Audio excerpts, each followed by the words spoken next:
మానవ దృష్టికి కొన్ని అసాధ్యాలుగా కనబడతాయి, కానీ దేవుని దృష్టికి సమస్తము సాధ్యమే.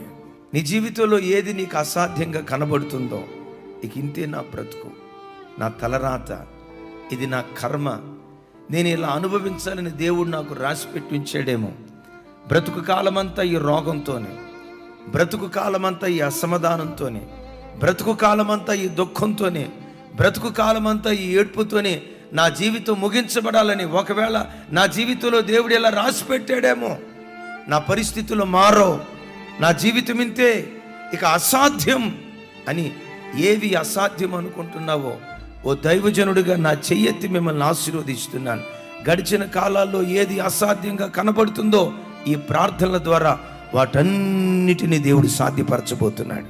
ఇంతకాలం ఏది అసాధ్యంగా కనబడుతుందో అదే నీ కళ్ళ ఎదుట నా దేవుడు సాధ్యపరచును గాక.